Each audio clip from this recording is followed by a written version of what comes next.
Once a giant, always a giant. For me, it's only a giant.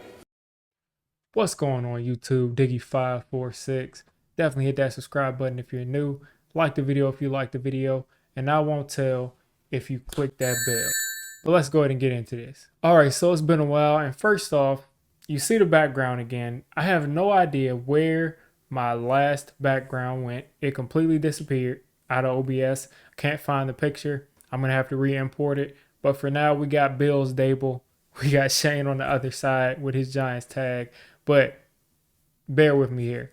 I know it's been a little while. But we're going to try to get out some draft videos before this draft jumps off. I had a couple of film sessions on deck, but I saw people weren't really checking for them the same way that they have in the past. So if you guys want to see some, drop some names. I might put some out. Definitely, whoever the Giants draft, I'm going to put out a film session on them if I don't already have one out. But let's get straight to this. I just wanted to talk about some of the players that these mock drafts that these draft analysts, NFL analysts are putting together. We got a lot of options at 25. You can never fall in love with the player at the 25th overall pick. It's impossible. You cannot say this guy is going to be there. There's always a team that takes a guy that you think might go in the second round and at like 12. There's always a team that is at 32 or is at 35 or at 50 that gets a guy that you think is going to be in the first round. So you can never really fall in love with the player at 25 the same way you can if you have a top 8 to top 12 pick. Really easy to do there because you can kind of like say this team is going to go here, this team is going to go there. The only thing that's going to prevent me from getting this player that I want is if someone trades up or if this team does something that I don't expect them to do. But at 25, you know how many options, you know how many things could happen before we make that pick. So just to give you a sense of it, the NFL, or not the NFL, but the analysts, I'll call them the analysts have us going in a lot of different directions. You see Joe Tipman, who I don't think is a first rounder at all. You see John Michael Smith, so I'd be okay with. You see Zay Flowers 2 or 3 times. You see Jalen Hyatt. You see Jordan Addison. You see Emmanuel Forbes, another Tipman. You even say DJ Turner, who I don't think is a first round corner. But if the Giants absolutely want a corner, then you probably have to take him there because you're not getting DJ Turner at the end of the second round. And then you also have Quentin Johnston and you have Nolan Smith. So I wanted to kind of talk about places that I thought the Giants could go in this draft. I've done one mock draft on the channel as far as a video, and that's probably the last video I uploaded about a week and a half ago. And then I've done a live stream where I did a mock draft, and kind of thinking about this, it makes you think you probably are not going to get one of these wide receivers that I want, which is either Jordan Addison or JSN. I just don't think they'll be there. And where I had them going in my mock drafts, I don't even think there's an opportunity to trade up for one of those guys. So difficult right there. And of course, if for some reason they do fall, I'm all for trading up to 17, trading up to 18, trading up to 16, even as high as I go to try to get one of those guys. But we don't have that extra third round pick anymore because we got Darren Waller, which I'm not upset about at all. I think Darren Waller right now is probably better than those 2 receivers. But at the end of the day, you have a lot of places you can go. If those 2 receivers are gone, then the next thing I'll look at is cornerback. Now, the reason that linebacker is off the board is first, I'm not really in love with this linebacker class at all as far as first rounders. I think Jack Campbell is a first rounder just because he's an all-around linebacker. He's athletic. A lot of people try to pin him as not being athletic, but if you watch the tape, and if you even see his cone drills and you see all of the agility drills at the combine, you see it matches up very well with Luke Kuechly. Now, is he Luke Kuechly? I'm not sure, but the guy's athletic. So Jack Campbell is the only first round linebacker that I feel really good about, but I don't think we need that first round linebacker. I think Bobby Okereke is a guy that's going to be our middle linebacker. I think anybody that lines up next to him is only going to be on first and second down, and probably not even too many second downs. So you don't want to use a first round pick on a number 2 linebacker, a guy that's not even probably going to play half of the snaps. I just don't see that. So the reason that's the reason I'm not going to look towards linebacker. After receiver, you got to look at cornerback, and DJ Turner is not it. I'm not taking DJ Turner with the 25th overall pick. I just don't see that. Kelee Ringo is a guy that I gave the Giants in my first mock draft on the channel, and Kelee Ringo is a guy that has all the athletic gifts. He's a guy that needs to continue to develop.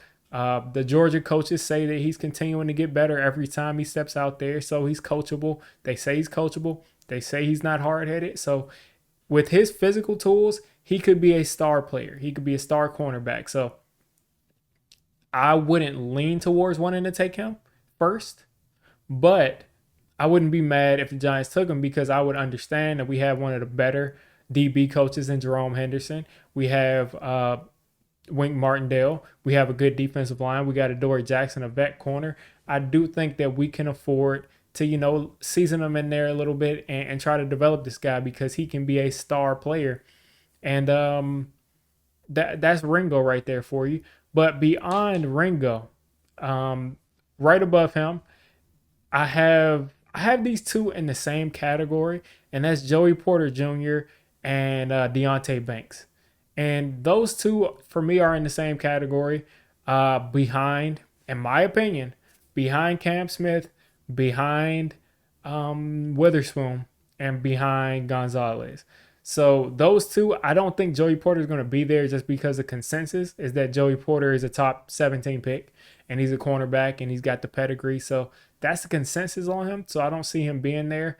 But other than that, if Cam Smith is there, I'd take him, no problem. If Deonte Banks is there, I'd take him, no problem. He's 6'2", 205, big corner, press man corner, more polished than Ringo. Not as fast, not as explosive as Ringo, but same size as Ringo, and just a good, solid press man corner. I think has the potential to be a really good player. And then the wild card, another wild card besides Ringo, is Emmanuel Forbes, and I've brought him up 3 or 4 times in my talking about draft prospects, and it's just a guy who had 14 interceptions in college and 6 pick sixes. So when a guy makes plays like that, those guys always fall down the draft boards, and then they get drafted, and then they're making plays in the NFL, and then people are saying, how do we miss on this guy? Well, it's because we overthought things. The guy has 14 interceptions, and he has 6 interceptions for a touchdown. So that shows he's a playmaker. Shows he's got great ball skills. His problem is that he's about 160-something pounds. You already got Cordell Flott, who's at about 160-something pounds. So having 2 of those guys is concerning. But again, the playmaking ability is there, so I could understand that pick. Those are the corners that I'd look towards. I think once Deonte Banks and all those guys are off the board, I do think Emmanuel Forbes will be there. I do think Ringo will be there. But those guys are riskier picks, in my opinion. Forbes with the weight and just the overall just discipline. And then Ringo with just needing more reps, needing to better his technique, needing to just become a better player. After corner, if you don't want to go towards one of those 2 wild cards and the other corners are off the board, then I start to think, I kind of start to weigh this out, because I do think that I could get a center later on in this draft. I think I can get a center probably as late as the 3rd round that I feel solid about. I don't think any of these centers in this draft are star centers. I don't. I think John Michael Smith is a plug-and-play center. Do I think he'll be above average? We'll see. Do I think he'll be a Pro Bowler? I don't. So I do think we have a lot of opportunities to get centers in the 2nd, 3rd, maybe even early 4th round. But I would say 2nd or 3rd round, we have a chance to get a center. So John Michael Smith is a safe pick. He solidifies that position. Like I said, not a crazy, wild level of play from him, but he's going to solidify that position. Or you could start looking towards other guys. And as I referenced earlier, you got Nolan Smith as a guy they gave us. Brian Branch is another guy, a slot corner. We do need a slot corner. I don't think Cordell Flott is a slot corner. Brian Branch can also play that other safety spot. So he's got some versatility there. Those two players, Brian Branch and Dolan Smith, good players, explosive players, smart players. And I mean, there's no problem with adding those two. Because if you look at Nolan Smith, athletic, good against the run, smart player, rarely athletic. You hope that he can develop into a dynamic pass rusher. People are going to say, but Dickie, look at our roster. We have Azeez Ojulari. We have Kayvon Thibodeau. Well, guess what? You can have 3 pass rushers. If you're sitting there and you have Lawrence Taylor on one side and Reggie White on the other side and Michael Strahan's on the board, are you not going to take Michael Strahan? Get as many good pass rushers as you can. That's not an issue for me.